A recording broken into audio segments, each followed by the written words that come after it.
est 19 h, bonsoir à tous, ravi de vous retrouver pour cette nouvelle édition à la une de l'actualité de ce samedi 5 août. Vous pourrez toujours les voir au bord des routes, mais pas dans les vallées. Le plateau des Orangers est fermé au public, seuls les professionnels peuvent s'y rendre. Une décision qui fait suite aux récentes disparitions. J-8 avant la rentrée scolaire, la course Bonnes Affaires a démarré. Elle se fait souvent en famille. Loana et son mari n'ont pas hésité à faire des kilomètres pour trouver leur bonheur. Nous les avons suivis. 500 jeunes de Tahiti et Moorea rassemblés à l'église Maria Notero à l'occasion des Journées mondiales de la jeunesse. L'événement est international et a lieu cette année à Lisbonne. Une délégation polynésienne est sur place. Et nous rejoindrons justement Herehau Teuira qui est notre invité ce soir. Dernier sourire, dernier plaisir avant de se quitter. Ce matin, Wahine, les enfants de la saga ont profité de ces quelques instants encore ensemble. L'occasion aussi de rendre hommage à son fondateur, Doudou. C'est fini pour cette année. Le plateau des Orangers est fermé au public jusqu'à l'année prochaine. Une décision de l'association de protection de la vallée de la Punaru. Elle fait suite aux récents accidents qui s'y sont produits. Il faut revoir les règles de sécurité. Alors en attendant, seuls les professionnels pourront accéder au site. Plus aucune autorisation ne sera délivrée aux randonneurs. Mais pas de panique, des alternatives sont proposées aux visiteurs motivés. Les explications avec Kaline Liénard et Jérôme Lee. Un chasseur décédé, un porteur d'oranges disparu, 2 victimes en l'espace de quelques mois, c'est trop. Preuve que l'expérience ne fait pas le poids face aux dangers de mère nature. Alors pour les connaisseurs de la vallée, il faut revenir sur les règles de sécurité. La plus élémentaire, ne jamais partir seul. Il faut être strict dessus ça. Hein. Parce qu'on sait comment ils sont non vieux, hein. Ils sont têtus. C'est pas aussi de leur faute, ils ont grandi là-haut. Hein. Tu ne peux pas les interdire comme ça d'un coup, ils vont mal prendre. Et au moins qu'ils soient accompagnés de 2 ou 3 gars. Peut-être certains aussi qui sont malades. Mais on a beau quand même leur dire de ne plus monter, mais ils veulent toujours monter. Alors il vaudrait mieux qu'il y ait toujours quelqu'un qui les accompagne. Pour monter sur le plateau des Orangers, il faut remplir un formulaire d'inscription auprès de l'association de protection de la vallée de la Punaru. Cette fiche de renseignement, l'association souhaite l'affiner pour mieux assurer la sécurité des randonneurs. Est-ce qu'ils ont des conditions physiques qui leur permettent de faire la randonnée? Parce que ce n'est pas une randonnée facile. Est-ce qu'ils ont des maladies, de l'asthme par exemple? Est-ce qu'ils ont le vertige? Là où il y a des endroits où si tu as le vertige, tu ne passes pas, quoi. Donc voilà, il y a pas mal de choses à revoir, il faut qu'on remette tout ça à plat. En attendant, l'association propose des alternatives pour les visiteurs motivés et les amoureux de la nature. On a pas mal d'opérations là-haut dans le cadre de nos projets de lutte contre les espèces envahissantes, de régénération des orangers. Et on va lancer des appels à bénévoles pour que les personnes qui veulent se promener dans la vallée et qui puissent le faire dans le cadre de nos projets. Chaque année, entre 800 et 1200 personnes grimpent au sommet du plateau des Orangers. Il faudra donc attendre juillet l'année prochaine pour que le site soit de nouveau ouvert au public. Elle approche à grands pas la rentrée scolaire et avec son lot d'achats à Mam'o, dernier salon avant le jour J. C'est donc le moment. Les parents espèrent y faire de bonnes affaires et pourquoi pas trouver une activité pour leurs enfants. Un avant-goût de rentrée des classes sans les bouchons. Ce sera dans une semaine. Natacha Silagi et Patita Savea. La rentrée scolaire, c'est une histoire de famille. Loana, Heyari et leurs 2 enfants viennent tout spécialement de Papara pour faire de bonnes affaires. 5 t-shirts à 10 000 francs pour leur fils collégien. C'est pas si mal en cette période. Qu'est-ce que tu regardes? Qu'est-ce que tu aimes bien? Tout ça, ça va? Ouais, je vais regarder ça. Est-ce que vous trouvez votre bonheur? Oui, bien sûr. Est-ce que vous faites de bonnes affaires? Les prix sont corrects? Oui, ça va, ça c'est intéressant. Bon, on ressent quand même l'inflation, hein. La vie elle est là, la vie elle est chère, l'inflation elle est là, hein. Donc on est là et on se jette partout, hein. Donc on a fait le tour et on voit que les prix, mais quand même ils sont hauts, hein. Et voilà, en fait c'est le porte-monnaie qu'on adapte en fait à l'inflation, c'est ça. Pas de rentrée sans sac à dos en 5e. Les parents en ont repéré un peu plus loin. Il faut déjà voir, il faut que ça soit grand. Toutes tes affaires, tes classeurs au moins rentrent. Plus de 5 000 francs quand même, mais la rentrée scolaire mérite des dépenses selon les parents. Ça va, on a encore les finances pour ses études et tout. De toute façon, bon, après, c'est un choix. Hein. On sait que la vie est chère et tout, mais on avance. On ne peut rien faire, juste attendre ce qui va se passer dans le temps. Le salon s'intéresse aussi aux activités ludiques et de loisirs. Tino Rua a déjà une activité sportive régulière, mais il se renseigne pour faire du golf. Ça tombe bien, c'est dans sa commune. Je vais essayer de reprendre. Tu en as déjà fait alors? Oui. Donc tu fais du badminton et là tu te renseignes pour le golf? Oui. Ce serait pour combien de fois par semaine et pourquoi ce sport? Une fois par semaine. Pourquoi? Parce que je veux apprendre la culture du golf. Vêtements, sacs et activités extrascolaires, la rentrée impose ses règles d'organisation. C'est dans une semaine. Et le salon fermera ses portes demain à 17h30. 605 kilos, des bouteilles, des batteries, des bidons, des déchets par centaines. 10 équipes de bénévoles, d'entreprises et d'associations ont retroussé leurs manches avec comme objectif ramasser le maximum de déchets dans la zone industrielle de Fareouté. Une opération organisée par Notisport avec les associations Mama Natura et The Voice of Ocean. Le constat est sans appel. Il y a encore trop, beaucoup trop. On écoute Toareva Parker, employé de Notisport. Nous avons aussi eu la chance de pouvoir avoir avec nous une équipe du Brésil. Donc ça, c'est super. C'est toujours décevant quand on a autant de kilos qu'il y a 2 mois? Complètement. C'est vrai qu'il y a 2 mois de ça, on a aussi fait une opération de nettoyage et de ramassage sur la zone Fareouté et Mututa. Et là, 2 mois plus tard, ouais, c'est désolant de voir qu'il y a toujours autant de déchets. Hein. C'est à nous d'abord, entreprises de la zone, de faire les bons gestes, hein. Donc de trier, de ne pas jeter nos déchets un peu n'importe où dans la zone. Hein. Partons à présent du côté ouest, à Paia, dans une villa où les Matayapos s'épanouissent. Depuis octobre 2020, cette maison de retraite médicalisée accueille des personnes âgées de 72 à 93 ans. Des résidents en souffrance, maladie d'Alzheimer, paralysie, troubles divers. Ces maux sont souvent inhérents au temps qui passe. Alors être accompagné est parfois nécessaire, mais cela a un coût. Jusqu'à 300 000 francs par mois pour les personnes très dépendantes. Mélissa Chang et Jack Damour.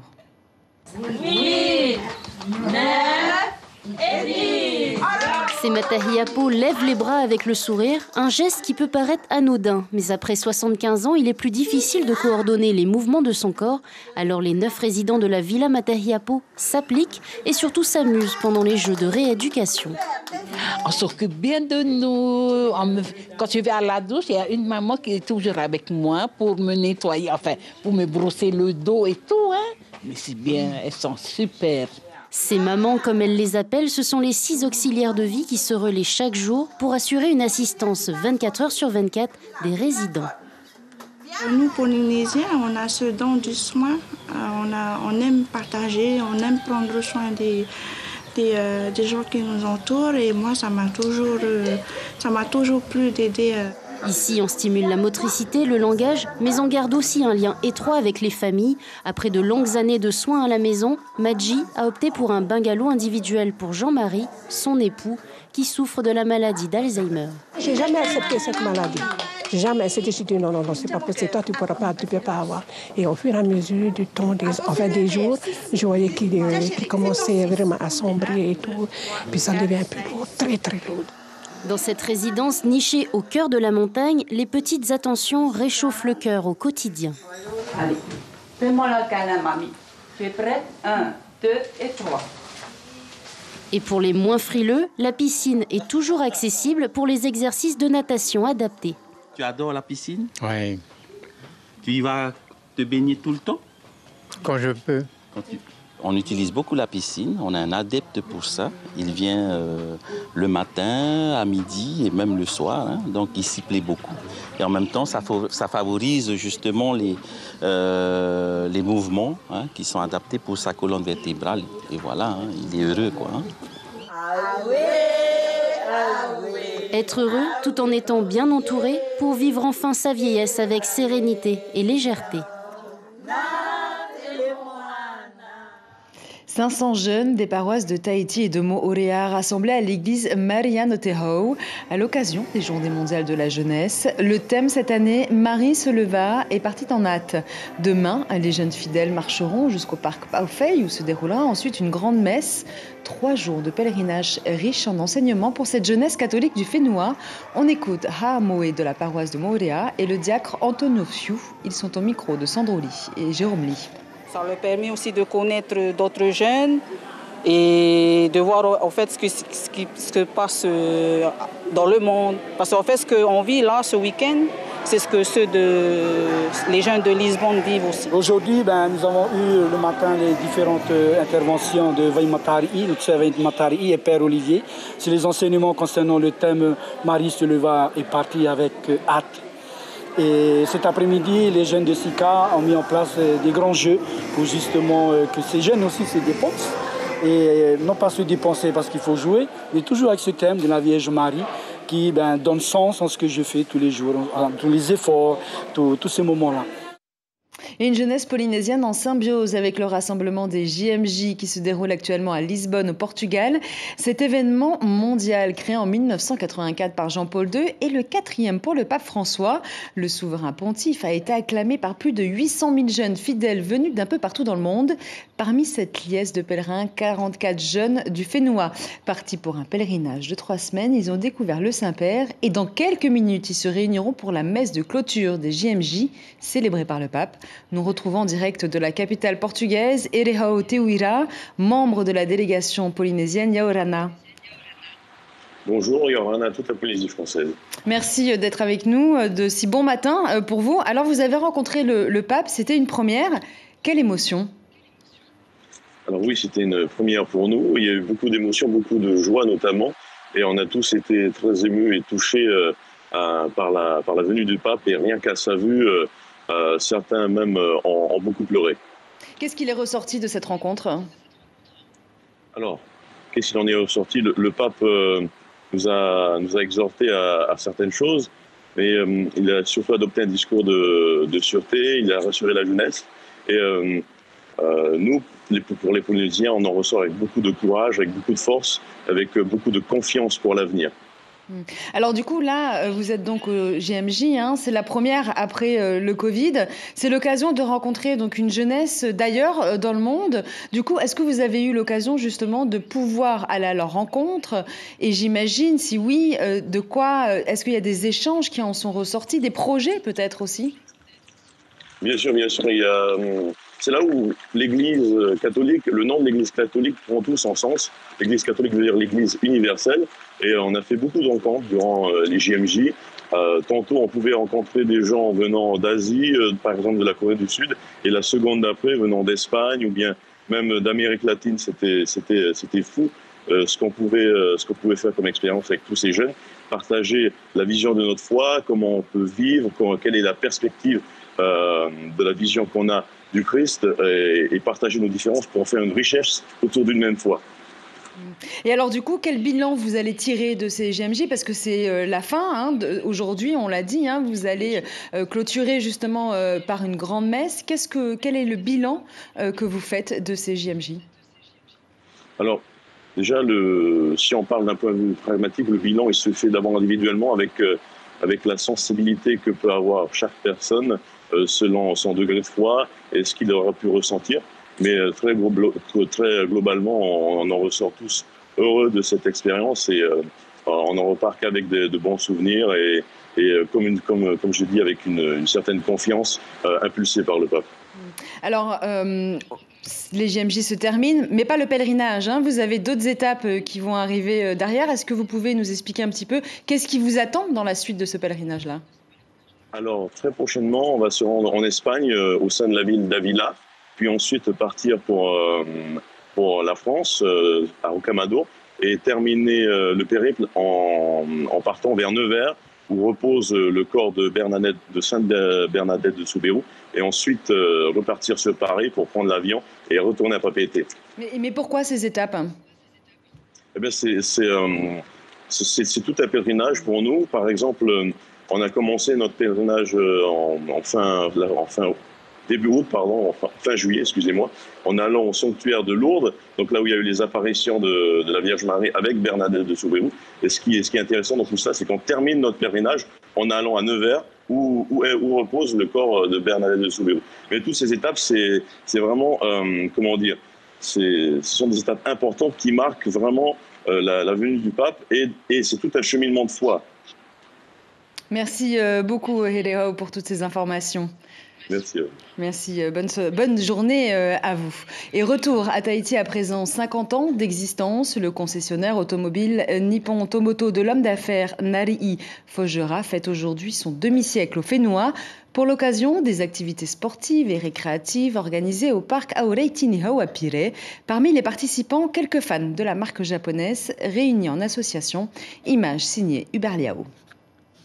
Sa silhouette a très peu évolué depuis les années 1960. Au Whenua, le Land Cruiser regroupe une trentaine de propriétaires réunis au sein de l'association présidée par Thierry. À l'instar de ses concurrents, le Nissan Patrol ou l'ancien Defender de Land Rover, le Land Cruiser est un utilitaire conçu pour franchir tout type de terrain accidenté. Quand j'étais plus jeune, j'ai toujours voulu avoir une voiture comme ça, mais ce n'était pas dans mes moyens. Il y avait, on va dire, les enfants, les écoles, hein, la maison. Alors que c'est après que j'ai pu m'en acheter. Voilà. Je suis à ma troisième. Là. Une nouvelle ligne d'échappement en inox, un capot 100% carbone ou encore une garde au sol abaissée, Viviane ne compte plus le nombre de modifications qu'elle a apportées à son véhicule. En ligne de mire, les compétitions de course automobile organisées par l'ASAT, l'association automobile de Tahiti. Actuellement, elle est conçue pour faire du sport automobile, de compétition, exactement, de vitesse. C'est un investissement, mais qui se fait sur du long terme, donc on achète petit à petit ce qu'on peut et la voiture, elle évolue au fur et à mesure que le temps passe. À ce jour, Viviane a dépensé près de 3 millions de francs pour customiser son véhicule, mais c'est connu, quand on aime, eh bien, on ne compte pas. Et 12 va à braver le désert océanien. Sous un soleil de plomb, une houle absente, un vent inexistant, 95 km à la force des bras pour rejoindre Wahine et Bora Bora. Au final, Shelva remporte la victoire en 6h39, bien loin de son record l'an dernier. Team Wahine complète le podium. De belles performances malgré des conditions très difficiles et surtout une bonne préparation pour la Hawaii Kinui. En novembre prochain, Charles Tenauri de Shelva et Ricky Eitamai de Team Wahine sont au micro de Johan Buit. L'année dernière, il y a eu du plaisir à la mer avec du gros surf, mais cette année, minime pour les vagues. Il y a eu quelques vagues à surfer, mais ça a été dur quand même, pas caché. L'objectif quand on vient à chaque course, c'est d'abord de gagner. Après les adversaires, après on jauge. Et on reste toujours payant sur les adversaires. Après, au niveau de la performance aussi, on était assez confiants. Bon, on a la famille Amine qui est de Wahine, on a Kevin, du coup le cap, on savait où aller. On s'était dit qu'on allait aller au combat. Donc c'est Shell qui est revenu sur notre cap, du coup ça me donnait encore plus de confiance. Après on s'est accroché à eux, on s'est servi un peu d'eux et on savait qu'ils allaient nous tirer. Et la sécurité a été renforcée pour cette course avec 8 bateaux suiveurs sur le plan d'eau, une mesure prise suite à l'accident survenu lors du Fa'ati Morea le mois dernier. C'est la Der des Der pour tous, les enfants, les familles d'accueil et le fondateur Doudou qui tire sa révérence. Ce matin à Wahine, les sourires se lisaient sur tous les visages. La joie était au rendez-vous pour célébrer cet ultime moment de la saga. Sur site, une centaine d'enfants au bonheur contagieux. Reportage de Hiti Manakwi. Une haie de Obicat dans le lagon ce matin. Dernier au revoir pour ses enfants, mais aussi pour leur famille d'accueil. L'occasion pour eux de dire merci à tout le monde. Que c'est une nouvelle découverte pour nous. C'est la première fois que moi je fais ça. Et je remercie aussi à maman de m'avoir mis dans la saga. Et c'est carrément un bonheur pour moi. Pour les familles d'accueil, parfois jusqu'à 4 enfants en plus dans le foyer, pas de quoi leur faire peur, bien au contraire. Je le vois sourire, content. Et toutes les familles d'accueil de Wahine sont heureux aussi de les accueillir chez soi. Combien d'enfants tu as eu chez toi? Là, cette semaine, on en a eu 4. Surtout quand ils voient le Nutella sur la table tous les matins, avec des pains de mie avant de pouvoir prendre le truck. Ils sont, tu vois, juste à leur regard, tu vois que ces enfants-là sont contents. Du côté de l'organisation de la saga, une réussite. 35 jours de labeur, mais leurs efforts auront été récompensés. Le sourire de nos enfants, donner à nos enfants ce plaisir d'être là et ce plaisir de faire de la voile et tout ça. Mission réussie? Bien sûr, c'est bien réussi. La preuve, c'est que au tout début, quand ils sont là, ils ont le visage assez abasourdi et maintenant ils ont le sourire aux lèvres jusqu'aux oreilles. Donc je pense que c'est une mission très réussie. Dernier jour également de la saga sous la présidence de Doudou. Rendez-vous l'année prochaine avec, comme il souhaitait, Bora Bora. C'est la fin de ce journal. Merci de l'avoir suivi. Je vous en rappelle l'information principale.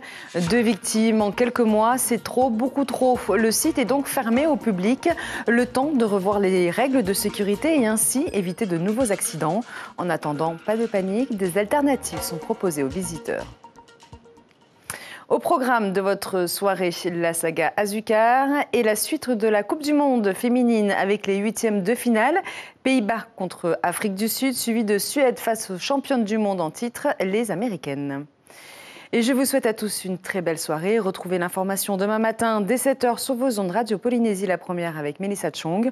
On se quitte avec cette belle prestation de la candidate de Hao à la rencontre territoriale de Orero.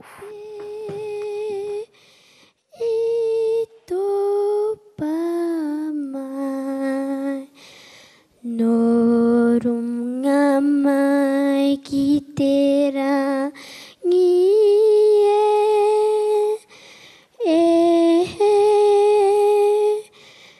topatu